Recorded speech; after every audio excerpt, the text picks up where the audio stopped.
So I'll do a quick introduction. We can probably do this again later as well. So I'm Sanjay. You guys know me. My life is lived in public. This is my best friend, Neeraj. And we have similar backgrounds. We're both brown guys with MBAs and engineering degrees, and we've started companies, and we talk about business and stuff all the time. So he is the perfect person to be asking me questions about risk. And he's going to be asking me your questions about risk. And the process we're going to do is run, I think, about 45 minutes of you asking questions from other people. And then we're going to open it up for you guys to ask questions live in the chat. And we'll read those out live, and we'll wrap it up. Perfect. All right, Sanjay. So this is pretty cool. I mean, you got a lot of questions. There's a lot of people that want to know what you think about risk. And I think you're actually a really good person to talk about risk. The first time we met, I don't know how long ago that was, a couple of decades, a bit more. I remember thinking to myself that this guy will either be broke or very, very wealthy. And I'm really happy to see it turned out the way that I was hoping. Right. But you struck me as someone who took a lot of risk. And so there's a lot of people out there who are, looking at making really big changes in their lives, whether it's, starting a new company, changing careers, maybe changing something else big in their lives. And so let's answer some of their questions. Yes, let's do it. Okay. All right. So James from Florida wants to know, how do you know if your dream is too big, too risky, or too impractical to try? Neeraj, no dream is too big or too risky. No, that's bullshit. There's lots of dreams that are really ill-conceived and impractical. What I'd say is that the best thing to do is talk to lots of people to get a sense of how practical something is, especially how expensive it's going to be. And there's tools you can use. I mean, nowadays, everybody has ChatGPT, right? But I had an idea once for a universal surveillance system 20 years ago, and I knew it was going to take at least $10 million to get it off the ground. And I didn't know people. And I talked to a couple of VCs, and they just said it's impractical. And so that died very quickly. It was too much. I would say talk to people. Don't worry about people stealing your ideas. And above all, do not ask somebody to sign a non-disclosure before talking to them. It's a sign of amateurism. And any professional investor like Neeraj or myself is going to take that as a signal to just to walk away. Look, we're too busy to steal your ideas. So yeah, just openly talk. Don't disclose anything that you think might be a trade secret, and just kind of gauge what other people are telling you, right? And what you want, by the way, you don't want everybody to agree it's a great idea, because that means it's been done. You don't want everybody to disagree. That means it's probably a dumb idea. What you want is some people who say, oh, that's too risky, or oh, that's too ambitious, while other people say, wow, it'd be really cool to have that product. Yeah, I think, one thing that I think maybe is implied here is think about who you're asking. Okay. Right? Because depending on the question. Can I just say on that? It's like, it's really difficult for me to arrange time with people one-on-one. But if somebody asks me a question on Instagram or LinkedIn, or even sending me an email to my Sanjay Says email and says, what do you think of this idea? I'll happily respond to that. I mean, that's what venture capitalists do all day, every day. It's just responding to people, telling them what they think of their ideas. Perfect. Great. Yeah. So actually, I want to talk about an article you had written about asymmetric risk, because I think that kind of applies here. Maybe do you want to just expand on that a little bit, and we can drop a link? Sure. So, I mean, what the idea of asymmetric risk is, there are lots of risks, the ones we're all familiar with. You roll a die, and the odds of it coming up 1 is 1 in 6. That's symmetric risk, right? And people will generally pay you $6 if you roll a 1, if you bet $1 on it. But asymmetric risk are things where the amount you can lose is limited on the downside, but the amount you can gain is unlimited on the upside. So things like meeting somebody new or moving to a new city are things that have limited downside risk, massive potential upside risk. And what you want to look for is opportunities like that. And this is why, for example, investing in the stock market is generally a bad idea for people, individual stocks, because the downside risk, stocks, right? Individual stocks, the downside risk and the upside risk are almost perfectly matched, because everybody has the same information. But if you've got an opportunity where, hey, and this is the kind of investment I make, I'll invest 100,000 in something, and there's a potential that turns into several million, but I can only lose 100,000, right? And there are some investments, unfortunately, like starting a business, where 0 is not the limit. You can zoom right past 0 into massive debt and have to declare bankruptcy, which is something that happened to me. But just be aware of don't think here's all the ways that things could go positive. Think about the worst case is actually where you owe people money, not where you just lose the money that you put in. Yeah, actually, asymmetric risk is a really important concept. I talk to my kids about this, not in terms of money, but in terms of, talk to that girl. Yeah, you may crash and burn, but you may meet someone really important in your life. Yeah, absolutely. Yeah. Okay, so Myra from California wants to know, how much information do I gather before making a big decision? And how do I know I have enough facts? Well, you're never going to have enough facts. You're never going to have all the information you need. But what I've said to people before is when you're coming up with an idea, typically in any business plan, there's a list of things that you don't know the answers to, right? So for my audiobook business, I didn't know how many books people would listen to a month. I didn't know how many people would subscribe per day. I didn't know how long it would take for packages to be delivered or how long it would take for a download to get downloaded. And so I wrote down all the variables that I thought were important, that when you multiply them together will result in some kind of a revenue and profit and loss statement. And then you just individually pick at each one of those. And there's so many different ways to get information. You can talk to people. You can run a survey online in Google. You can put up a fake web page and actually take people's orders, which is something we did with audiobooks as well. And then we apologized and we created the actual product, because when we took those orders, we didn't have a product to sell. So then you just collect as much information as you can. And then sooner or later, you're going to encounter a variable that you just don't know the answer to. And that's where risk comes in. That's when you say, all right, I've talked to people. I think there's an idea here.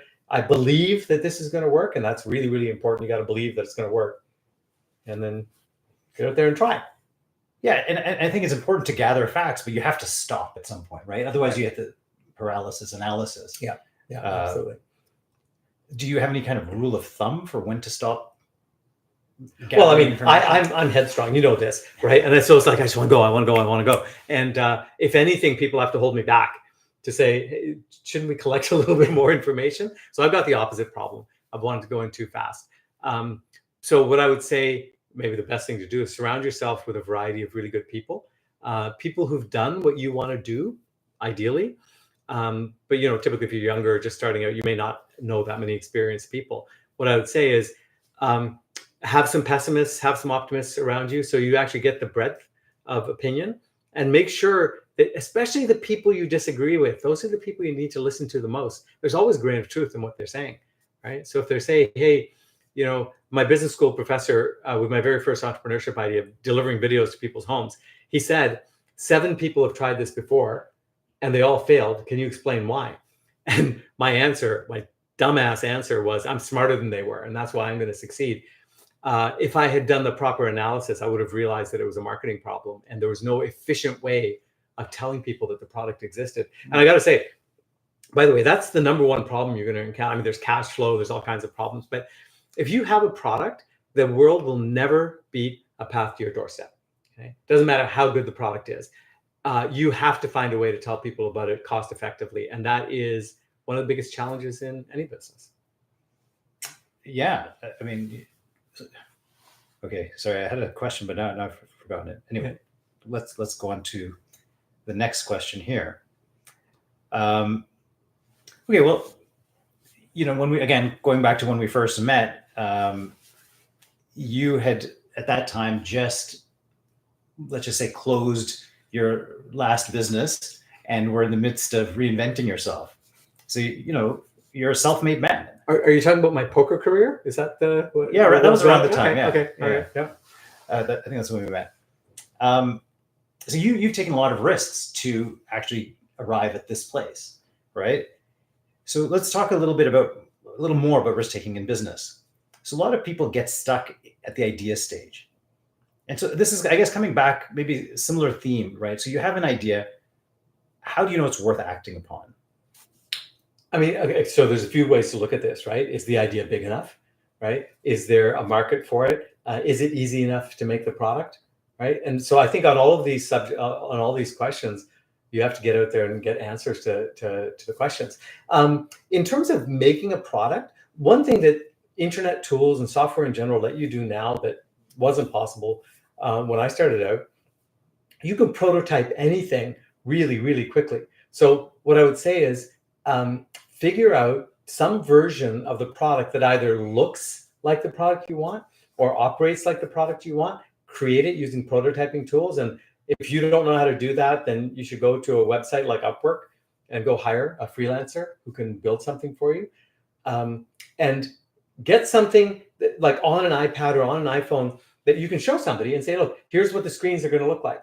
What do you think? Would you use something like this? So I had a product, I guess it was about 12 years ago, called Bello. And the idea was, yeah, it was a great product. It was a great product, right? But the idea was you would record, I would want to send a string of videos from friends to somebody for their birthday, to you for your birthday. So I'd send out a notice to 50 people and it would say to everybody, hey, record a little 8-second video. We're going to stitch them together and send it to New York for his birthday, right? So it seems straightforward. It failed on the pillar of not having an efficient, effective way to tell people about it. We thought that as people created these videos, that would tell them about the service. And then they think, oh, I would love to get something like this or send something like this. We'll send it out. That didn't work. We thought for every 50 videos that were created, one new creator. It's a reasonable assumption. Right? Reasonable assumption. It's completely wrong. The ratio was like 1 in 200. And so it failed on that. But what we did is we answered all the questions we could answer, which is we created a prototype, a visual. We manually stitched together videos and sent them out to people. Had an idea of all the key variables, but at the end of the day, we simply could not answer the question of how many people are going to sign up for the service based on having participated in the service. Had to launch the product, right? I think I lost $250,000 on that one because I believed in it. You know how into that product I was, right? But eventually I came to the conclusion that we just didn't have, among the group of us, we didn't have the skill set necessary, especially on the marketing side, to make that work. And so I had to pull the plug, which is another question I know that's on this list of how do you know? We're definitely going to talk about that. Okay, yeah, we'll actually, so on that one, a little while later, there was a company that came out, Kudo Board, which did the exact same thing, and it also died, which I just thought was kind of interesting, right? There have been a few companies that have done that, right? So it was an idea that seemed so promising, and you could ask a lot of people about it, and everyone loves it. But somehow the business model didn't work. And no. And I think, sometimes it's just the timing that's wrong. Because if you look now at the creator industry, right? As we went from Vine, which I think got acquired by Twitter, and then into Instagram and a little bit of video creation, then into TikTok, where now it feels like every fourth person is creating videos, right? That product might succeed now. I don't know. But it'd be worth a shot now because people are much more comfortable recording themselves on video and comfortable with the tools for doing that. So actually, I'm going to rewind a little bit because one of the things that I don't think we've addressed again explicitly, everything you've been describing, right? I think a lot of times when people think about taking risk, it's like, playing poker all in, right? Like that's the risk. Oh, I'm going to take a risk. I'm going to mortgage my house and I'm going to sell my car and I'm going to just put it all in. I think that's how people think about risk. But what you've been talking about is ask the questions, find out the answers to your questions, build a prototype.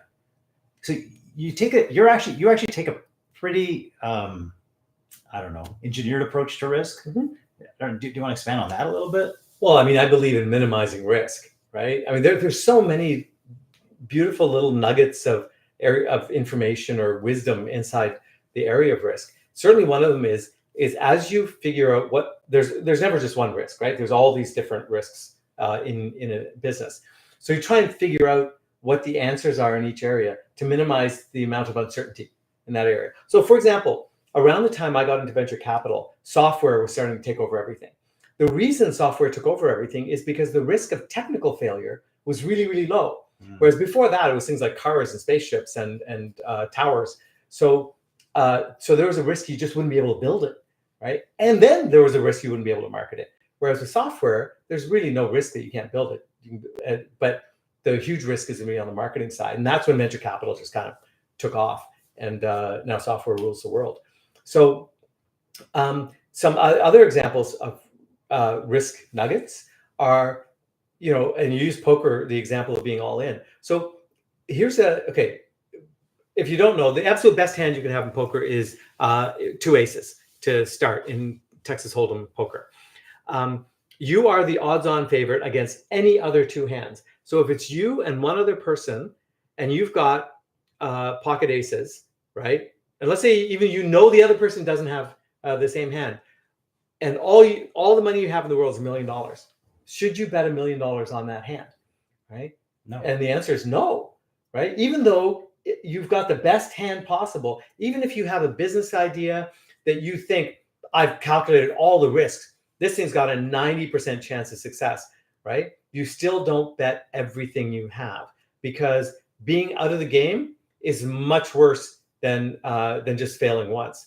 So, when you get to the point where, most of your activity is investing, like ours, the rule of thumb is don't invest more than 5% of your net worth in any given project. When you're younger and you're just starting out, it's higher. I mean, you want to take bigger risks.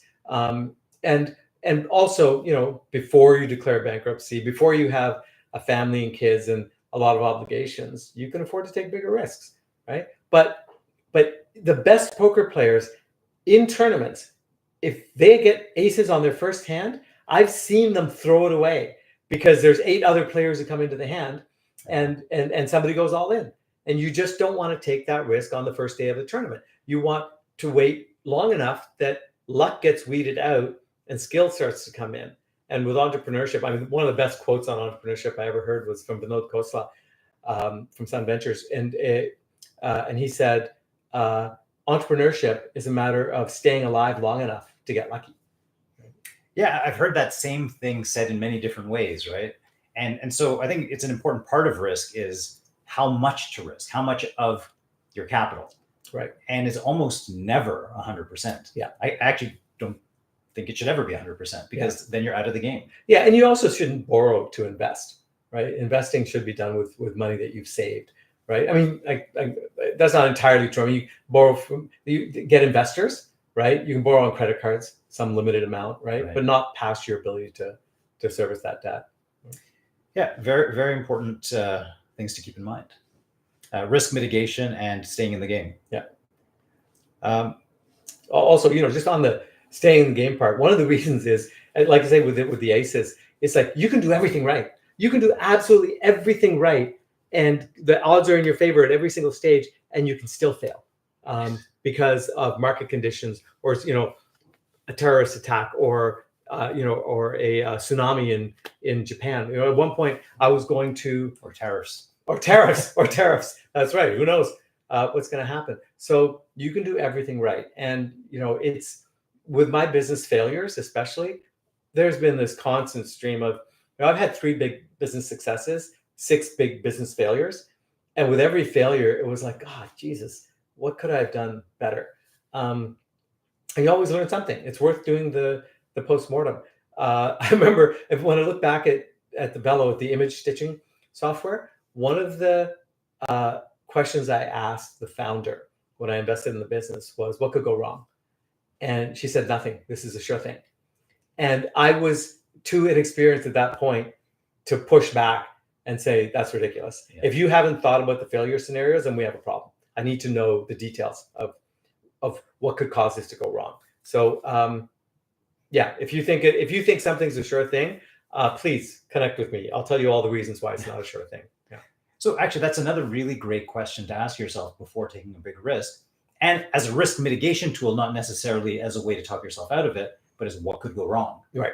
And then what could go wrong? What's the likelihood of these things? And you might find out that, oh my God, there's way more. And there's also the conventional wisdom of, once you've done your business plan, cut your revenue in half and double your expenses and see if you still make money. And you never do, right? So, but it'll give you an idea, right, of what could go wrong. So, I mean, when I started audiobooks, suddenly, just after we did the business plan, the Canadian dollar rose dramatically and became parity with the American dollar. So all of our expenses were Canadian dollar salaries, and all of our revenue was American subscriptions. And the numbers changed by 40%, and it happened in a matter of months. So we had to get super efficient, super quick. But I mean, who the hell sees something like that coming, right? It's like tariffs.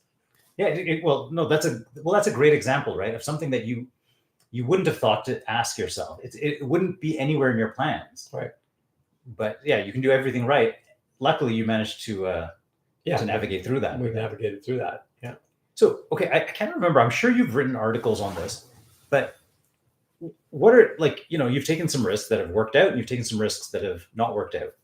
Are there any key lessons that, actually, do you have an article on this? I feel like you do. On risks that have worked out and risks that haven't. I mean, lessons learned. Well, dude, every article is about lessons that I've learned. Well, I think but I think I wrote an article on heuristics for taking risks. Oh yeah. Right. So it's things and here I'm talking with two of our colleagues here, our cat people, and I think the article had a picture of a cat and why it's dangerous to date somebody who has a cat.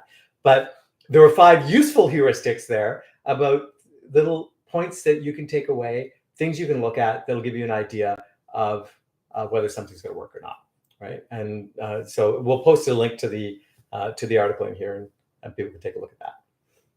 Okay, should we move on to the next question? Sure. Okay, so Amita from Massachusetts puts it well. How do you know it's time to take a risk? It feels stupid and scary to leave safe harbor and take a risk. How do I go about it?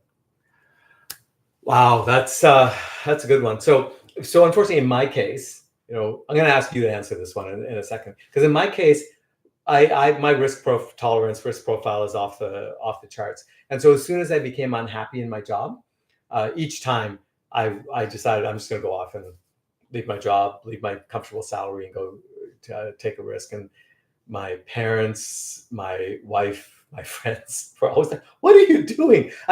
When I started audiobooks.com, I quit a $250,000 a year sales job at Cisco to go start this company, and it was like, what the hell are you doing? But it worked out, right? So how do you decide? You're a little bit more risk averse than I am. Yeah, so I was thinking about that as we're talking about risk. I am less tolerant to take certain kinds of risks. Mm-hmm. I think that's true, but I think it's actually very similar. How do I know when it's time to take a risk? When something doesn't feel right. Right. Well, I guess there's 2 things. One is the negative, where I'm not happy with a certain aspect of my life, so it's time to change. And any change, even though it may feel safe. See, the problem with humans is we don't care about pain all the time. If it's comfortable pain, we'll stay. Right. We care about comfort. We don't care about pain. Yeah. And comfort being familiarity. Yeah. And so I think it's important to kind of recognize that and not just get comfortable with the familiar, and recognize whether you're actually happy or unhappy. Yeah. I think if you wake up every day and with discomfort, right, especially lack of energy, so your body is telling you something, right? If you are starting to feel lethargic, don't feel like doing something, then you've got to change something, right? And quite often that's, it's changing something in your environment. Sometimes it's a relationship, sometimes it's a job, sometimes it's the city, right? Mm-hmm. And changing these things is huge risk. But here's a valuable heuristic that I've learned, right? Is that if you're committed to something, if you're in something, and all of these are, if you're living in a city, if you're in a job, if you're in a relationship, and you can't decide, am I in or am I out, right? If it feels like 50-50 to you, then guaranteed you're way past the point where an objective person would have pulled the trigger and quit. That is a great heuristic. I know we've talked a lot about it in terms of firing people and firing employees. If you're not sure, it's probably time to fire them. Yeah. And I think that pretty much applies to most parts of our lives, right? If you're not sure, it's probably time to change. Yeah.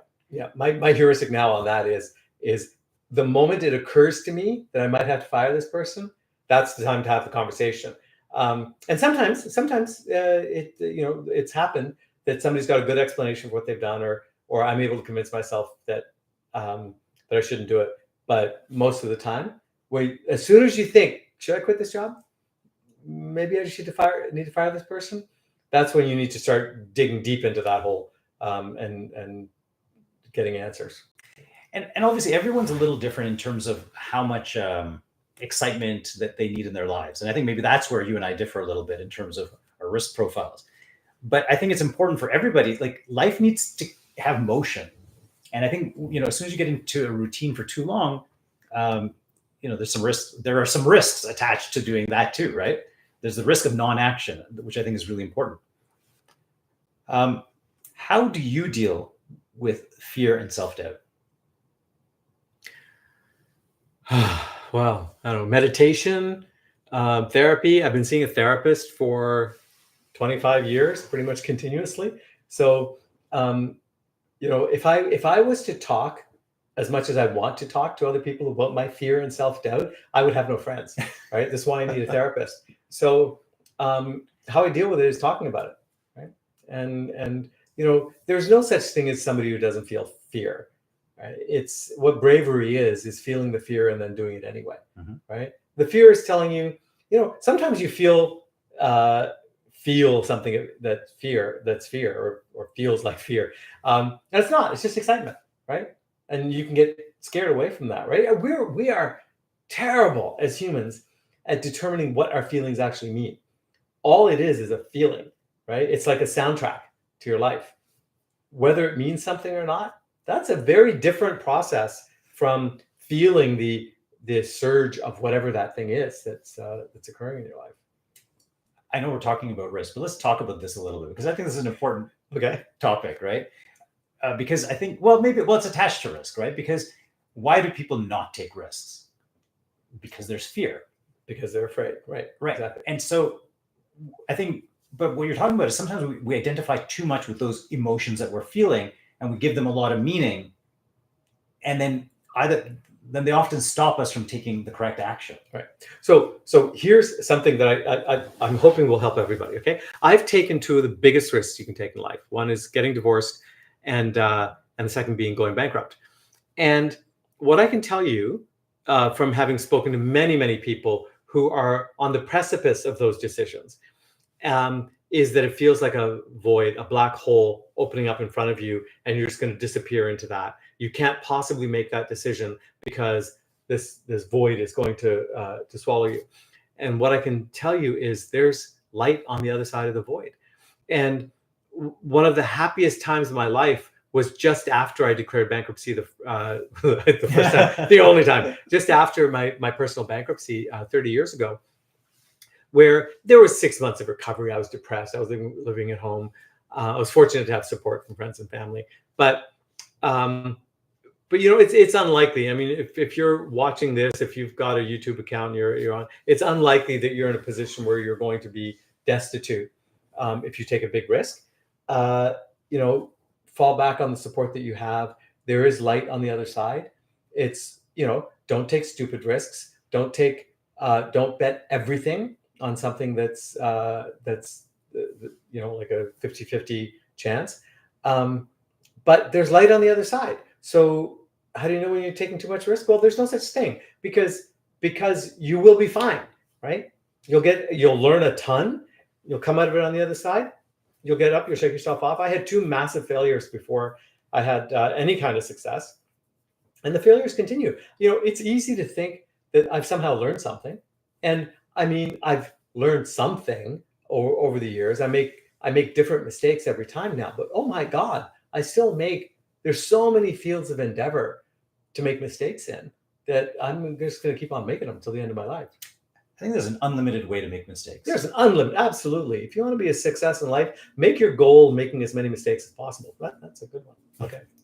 So actually, let's talk about this next, because it kind of leads into our next question. I mean, you've been very open about that, all the times you've messed up, and that you don't really regret having gone through those challenges. So I think a thing that people struggle with is, after they've messed up, how to deal with it. So here, Arik from Denver asks, after taking a big risk that doesn't pan out, what's your personal approach to have the courage to keep taking risks? So I guess answer your personal approach, but also, I guess, how do you think about that? Yeah. I mean, my personal approach is, every time I had one of those big failures, I swore I would never do it again. I am never starting a business again. I'm never quitting a Fortune 500 job again. I'm not, and what happened every time was, about 2 years later, it was like, I don't like this job, right? It's like, maybe I've learned enough. I mean, at one point I said, I'm never running a company again. And I was running a company that was I was the largest shareholder and an executive at a company that sorely needed to have its leadership changed. And I didn't want to do it. And I had friends of mine come in and say, buddy, it's time. Like, you've learned your lesson. You need to take this over now. And that worked out. And that company was audiobooks. But, how do other people, I saw actually somebody had put up a question in the chat here about how do you rebuild your self-esteem from that point. And I don't have an easy answer for that, other than to say your self-esteem shouldn't suffer from failure. People in the States do a much better job of celebrating failure than we do in Canada, and probably a lot of other countries as well. But there's nothing to be ashamed of. It's the thing to be ashamed of maybe is if you've got a dream and you don't take steps to go after that dream, you're going to regret what you didn't do way more than you're going to regret what you did do. Yeah, hugely important point. The other thing I was thinking about, you mentioned earlier, after your first and only bankruptcy, you had a lot of support. So, is that another way that we can sort of, bolster ourselves to take a risk? Like by really creating that support maybe ahead of time and knowing that you've got friends and family that are there to back you up emotionally, if not financially. Like, are there other things we can do to make taking risks easier? Yeah, I mean, having the support of key people in your life is really important. I mean, if you're in a relationship, having the support of your partner is like, that shouldn't even be a question, right? First of all, you should have a partner that supports you in key things that you want to do. But if the person who loves you the most is against the idea, then you need to take a hard look at it. I'm not saying that you should always listen to them, because I'll say something. My parents love me to death and they want the best for me, but they have been wrong on so many of the major decisions of my life, because the world they grew up in isn't the world I grew up in, right? So you said it earlier. It's like, understand who is giving you the information, understand who you're asking, right? And what their filters and biases are as you take in that information. It's very important. Just want to remind everyone, we're going to be taking some live questions at the end, so do put your questions in the chat. We have lots of great questions in here. I can see them. All right, good. Well, good questions are always fun to answer. Let me just get through some of these here. Okay, so Sanjay, one of the things that you and I have talked a lot about is how to lead a meaningful and fulfilling life. So Neil from Toronto asks, you made all the money you would need for the rest of your life. Why risk losing it with new ventures? Why not sit back and enjoy the fruits of your labor? Neil, where were you 5 years ago when I needed you asking me this question? Okay. Okay. I for a little while, I actually thought that I was the only idiot in the world who's ever done this. But after I sold my company and made a lot of money, I've lost $20 million over the course of the last 4 years since 2021. Through ill-fated, like there was an investment in a psychedelic stock called Atai. There was getting into the cannabis business. There was 2 restaurants, and then COVID and industry changes after that. So why did I take those risks? Why did I invest $5 million US in one stock? Because I thought it was a sure thing. Right. So I am here to tell you the lessons I'm giving you aren't things I've known my whole life. I haven't gotten what I consider a successful life or wealth because I knew these things before. I got lucky in spite of myself. And now I'm passing on some of the lessons I've got from more recent dumb decisions that I've made or things that I've had to learn.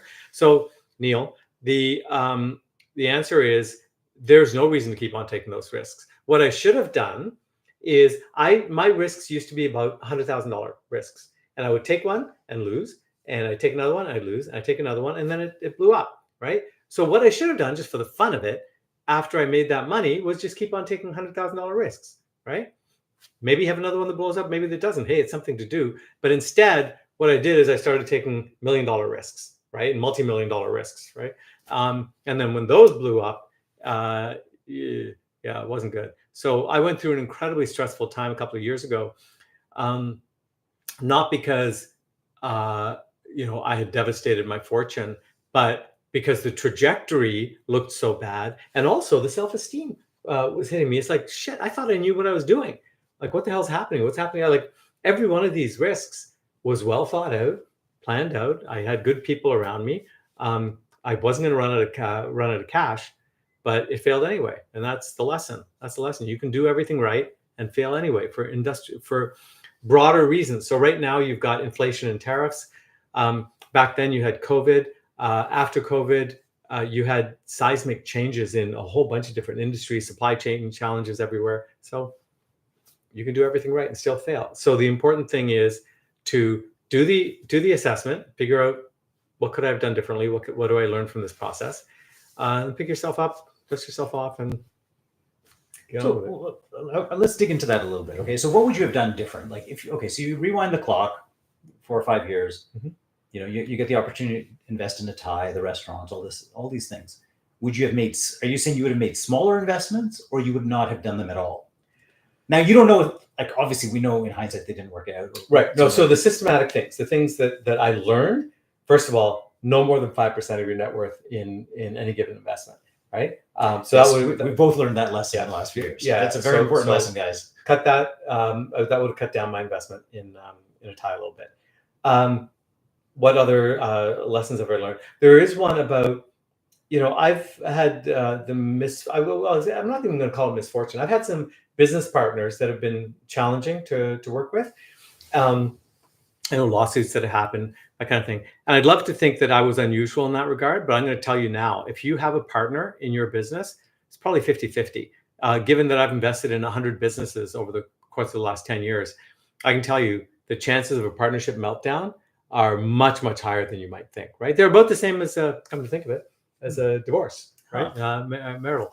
So, and when I invest in a business, I know there's a question out there about how to know when to invest, but one of the questions is how solid is the partnership, and you really, you're probably not going to know the answer to that unless the people have worked together before or have worked together for a long time, and then you've got some kind of track record to go on.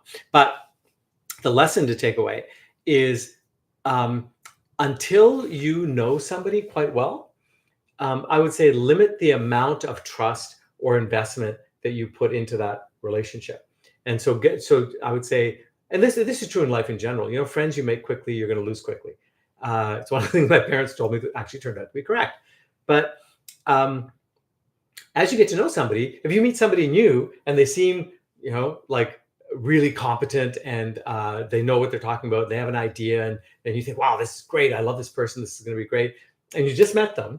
That is not the time to write $1 million check, or if what you have is $10,000, not the time to write a $10,000 check until you know somebody, until you know their track record, until you know they're trustworthy. And it takes 5 years. I think it takes 5 years to know if somebody is trustworthy. Right? It takes that long for enough bad things to happen in a relationship for you to get a sense of this is how they handle downturns in a relationship. Yeah, very important. That's actually really important advice. Partnerships. I think getting into a partnership is a lot like falling in love. At the beginning, everything's great. Yeah, all you know is the strengths. Yeah, right. All you know is the strengths. I'm going to pass on a little bit of career advice here. Okay. Yeah. It's like if you want to rise rapidly in your career, you have to jump from company to company. Okay. And I feel bad saying this because as an employer, I don't want my staff to jump from company to company. But what'll happen is when you're applying at a new company, all they know is your strengths, right? They don't know any of your weaknesses. But your current company knows your strengths and weaknesses. And so they're going to evaluate you that way. Your annual reviews, your raises will be based on strengths and weaknesses. A really good employer will take that into account and will make sure that they promote from within instead of hiring from outside. But that's maybe 20% of employers. So most of the time you're going to find jump. That's the way to get ahead. But that's the reason, because new people only know your strengths. The same does not apply in relationships, right? How do you mean? You shouldn't be jumping every few years to new relationships. You definitely should not be jumping every few years from relationship to relationship. Fix the problems in your own relationships, people. Yeah, there's a lot to grow. Okay, so just sort of finishing up on this topic of, sort of how to live a fulfilling life once you have money. Any comments? Last comments on that one? So a mistake that I see people making over and over again is to value their career and their business over their relationships. And I find it heartbreaking when I see somebody cancel a casual friend lunch because something suddenly came up in business. I mean, it's not that something can't come up that's genuinely more important, but you see people, and everybody out there knows people like this, and hopefully you're not people like this, where it's like anything to do with business is more important than anything to do with personal, because and the thought is I'll make my money, I'll make my mark on the world, and then everybody wants to be my friend, right? And I can tell you right now, those people are not the friends you want to have. The friends you want to make are the friends now. I would say focus on friends, relationships, partners, family, if you're so inclined. Focus on that initially, and they will support you through all of the ups and downs of your life, right? So how could you not make that the priority? Because otherwise you're going to fail in business, and then you'll be sitting there, by yourself, sobbing and wondering what the hell went wrong. You want to build up your self-esteem. You want to maintain your sense of self-worth. Surround yourself with great people who support you.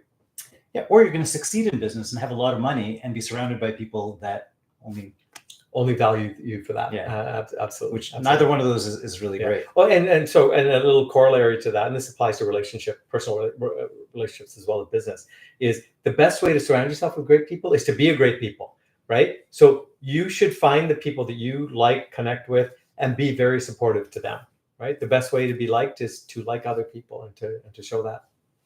Awesome. Okay, should we go to some live questions? Let's do it. What do you got? Okay, so you know what? I can't actually see the chat from here, but do you want to pick one? Oh, there's a whole bunch here. Okay, Pearl's sending us some questions. Do you want to get that? Okay. Oh, here's a great. Okay, I have to ask you this one, Sanjay. How are you so awesome? I don't know. Good genes, good tailor, good friends. Good friends. That's it. Good friends. There you go. Thank you for that question. Okay. How do you keep steady with mental health struggles in a way where you are being productive and taking care of yourself? Well, I got to say, it took me a while to admit that I had issues with my moods, right, going up and down. Eventually got diagnosed with bipolar. I was diagnosed with bipolar disorder 5 years before I accepted the diagnosis and started taking the medicine for it. Wow. So, in our community, I suppose in many communities, right, mental health, especially talking about it, admitting it, it's taboo. Fortunately, that's changing. So for me, starting to take lamotrigine for depressive skewed bipolar disorder, phenomenal decision. It changed my life. And then got into therapy. And, even now, like, fortunately, we've got other terms now, like life coach and business coach. I think everybody can benefit from a life coach or business coach. And these kinds of services are available at widely differing price levels, but everybody can benefit from it. And if you can't afford it or you don't think it's ready, then develop what's called a kitchen cabinet, which is friends that you can sit around the kitchen with and talk about your ideas, right? Especially people who disagree with you. Hard to find those sometimes, but really important. Yeah, exactly. Sorry, hard to find people that disagree with you in a positive constructive way. Absolutely. Yeah, that's a tough one. Okay. Eileen asks, what are red flags in a new business partner? Okay. So, biggest one is lying, right? And if you catch them in a little lie, an exaggeration, something, odds are there's a lot more. It's the iceberg thing being underneath the surface. Yeah. Also, I've had instances where, when you do reference checks, this is a really valuable one that I learned the hard way. When you do reference checks, anything other than a stellar, glowing reference is a red flag, because especially if the person gave you the reference themselves. But if you are looking into somebody's background, it's so easy to do it now with LinkedIn. If you're looking into somebody's background by just asking around about them, and what you get is lukewarm, right? If I know somebody who's awesome, I will not damp down my language at all in talking about how awesome they are and how you have to hire them. So if you get somebody who says, yeah, they're pretty good, right? They might be able to do the job, right? I think, if you manage them properly, right? Those are all red flag signals. So ask around. Everybody's got a reputation, right? If you can't find a reputation for somebody, if nobody admits to knowing them, that's also a red flag, right? I have a yellow flag that I'm going to throw out there. Okay. Charismatic people. Not saying that they're bad. Just be a little extra careful with them. Can we expand that a little bit? Just say good-looking people, right? Well, it's not. I mean, good looking can be part of charisma, but I've noticed that some very charismatic people have a tendency to exaggerate, and it's easy to buy into what they're telling. Absolutely, people who've got the gift of gab, who can entrance you with a good story, right? I mean, sometimes that's such a valuable skill that maybe that will make them successful, right? But you're right. The people I know, the worst business partners I've had were very charismatic people. Yeah. Okay, so Pranay asks, we love this topic. With AI changing how we do work, how should startups think about getting started? Well, I mean, the number of uses, application cases for AI in business formulation is astounding. I mean, as soon as you ask ChatGPT a question like, I'm thinking about starting business X, it's going to immediately spit back, well, have you thought about this, this, this, and this? Would you like help formulating a business plan? Would you like help putting together a list of people that you should talk to? Like it will take the lead. So let it, right? So I would say on the idea of structuring your idea and digging into the variables of it, AI is invaluable. But then you get into the coding part of it, everything's software. And I personally haven't used AI for coding. I use it for image generation, for ideas when I'm writing sometimes. But my understanding is if you want to create a website that, I don't know, that mimics Instagram, you can tap into ChatGPT, give me the source code for a website that mimics Instagram, and it will just do it. There's some great sites for that. Yeah. Replit, like you can make an app just by talking to it. You don't need to know how to code it anymore. Yeah, exactly. So so AI is wonderful. Please get a paid GPT account if you can afford it, and start leveraging it. Okay, Rishabh asks, risk-taking drives entrepreneurship, but when you're investing, how do you evaluate a founder's appetite for risk differently? Oh, that's a good question. I mean, obviously you want a founder who is willing to take a risk. Generally, as an investor, by the time you've come across an entrepreneur, they're going to already have committed a lot to a business. I suppose, the best way to evaluate a business is by who else is investing. And so, for example, if you find somebody who's investing and they have no family members on their investment list, that's what's called the cap table, right? The absolute number one question I ask anytime I invest in a business is, who else is on your cap table? Because you want to make sure that people who've known the person for a long time are on there. You want to make sure that people who know them well, and you want to make sure that there's people on there who will help them succeed, especially other investors, brand name investors, who will help them raise capital somewhere down the road. So that's not what you think of the founder, their risk appetite, their charisma, their ability to put together a business plan. None of that, all of that pales compared to the information you're going to get from the cap table. Actually, that's a really, really good point. It's hard to overstate that. Yeah. Okay, so from Jimmy, I have my own media marketing business. What's one thing you wish you knew earlier when building your business and growing personally? If I'm going to go way back, it's always been the importance of promotion and marketing, right? Like I got my business degree and thought I had learned. I knew so much about marketing strategy. I thought I knew it and I could get out there. An MBA teaches you dick all about genuine on the street marketing, how to do an email campaign, how to send flyers out, how to do PR. None of that is actually covered in even the best MBA programs. So those are the things I wish I knew. I wish I understood street level how to do the kind of marketing probably that Jimmy's very good at, right? What about personally? Do you think so it's hard to go back, rewind when you're starting? I guess what's one thing that you wish you kind of knew personally that would have helped you grow? I mean, hell, I can tell you the specific thing that killed my video business, which was I thought that a good response rate on a mail campaign, like a physical mail campaign, was 10%, right? It turns out it was 1.5%. So Know your numbers. And this is what's great about AI is you can ask. And by the way, the reason I thought it was 10% is because a consultant in the business who I wasn't paying, so I got what I paid for, a consultant in marketing told me that if a well-constructed mail marketing campaign would get me a 10% return. And that's just complete fucking bullshit. And that guy turned out to be one of these charismatic jackasses.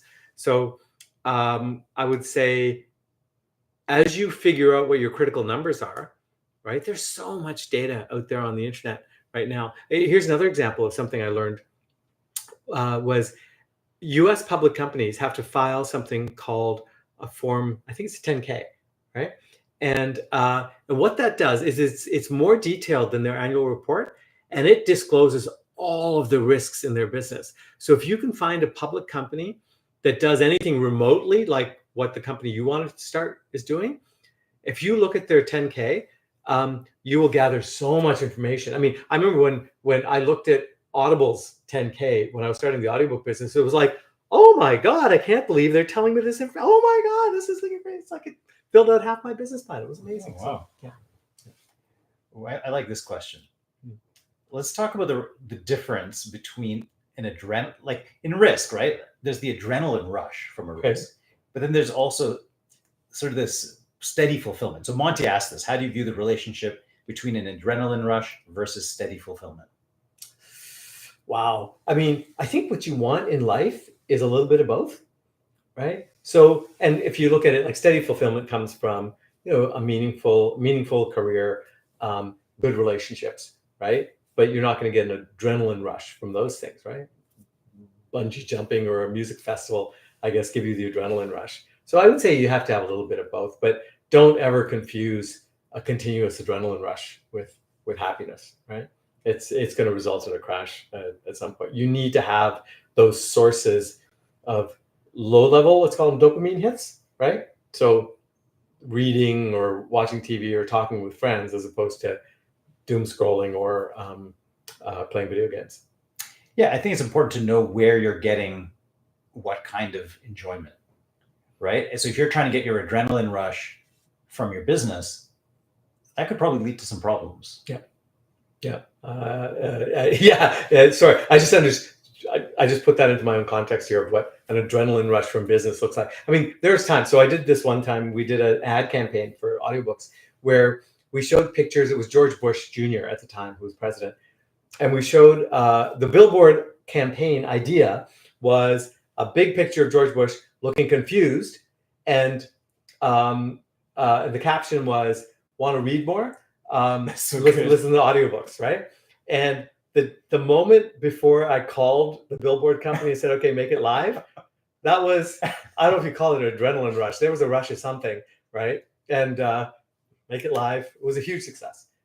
And I mean, I got one death threat, but two different news channels wanted to cover the ad campaign, and it was successful because of the news coverage, not because of the billboards themselves. But you probably shouldn't be searching for that kind of thing. Okay, last question before we're going to have to wrap up. T.chat asked, what's the biggest problem you see at any level? Firm-wide, citywide, worldwide? The biggest problem I see? You can riff on anything you like. Jesus. Okay, so, there's a great answer to this, okay? Which is that the problems that cause the most problems are ones that you don't see coming, okay? So the stuff that we see coming, which is AI dominating humans, climate change, tariffs, these are not the problems that are going to cause us issues. Humans are fantastically adaptable, clever creatures, and when we get together, we can accomplish anything. Okay, and so you're starting to see the world come together on climate change. You're seeing safety standards being developed for AI, and never say never. Who knows what's going to happen? But the things I worry about aren't the things that are in the news. I'm constantly scanning the horizon to see what are the risks that we don't see. I mean, even though there was movies, about plagues overtaking the world, right, nobody seriously thought something like COVID was going to happen. I didn't think it was going to happen when it was happening. Yeah. So it can't get worse. No, surely it can't get worse now. But so this is the lesson. Okay, some things never change, but the risks, the things that are going to kill you, aren't the things that you're worried about. Also, on this front, on the subject of AI, right? I heard Morgan Housel, and if you've never read anything by Morgan Housel, his book Psychology of Money is the best book on money you'll ever read. So please read that, or you can read my article about it. But here's the thing: the optimists, when automobiles, airplanes, electricity, internet, computers, mobile phones, when all of these things came out, the optimists, the people who said this is going to change the world, they were wrong by a factor of 100. Those things became much, much bigger than anybody thought. And so right now we're kind of thinking AI is going to get into everything, right? AI is going to take over certain industries, right? You have no idea. It's going to change everything. When we look back on this, even 20 years from now, it's going to be, holy shit, we had no idea, right? If you don't understand AI now, if you don't have some familiarity with the tools or understand what's going on, you better get on it right now, because AI is not going to take your job, but humans using AI are going to take your job for sure. And it's going to happen very soon. All right. I think we need to wrap up this one. Was that scary enough? Okay. Oh, yeah. Okay. So I guess we'll wrap it up. Thanks, everybody, for coming out. This was a risk doing this. It was technical risk, but we have great producers on this, and it was a lot of fun, right? So yeah, nice job. Thank you. Thanks, Neeraj. Thanks for participating. Thanks for all the great questions. We didn't answer half the questions, so we will certainly take a look at doing this again in the future. It's been a fantastic experience. I think we're at our mark. Is there anything else, producers, that you want to tell us? What's coming up here? Right? So inspiring. Yes, I thank you. You guys are inspiring. Okay. Yeah, please sign up for my newsletter at sanjaysays.co. Follow me on Instagram, wherever. Say hello if you come to the streets. Please come and have a drink at my restaurant. Coffee, oyster, champagne, and runway 06. So thanks, guys. We'll catch you on the flip side.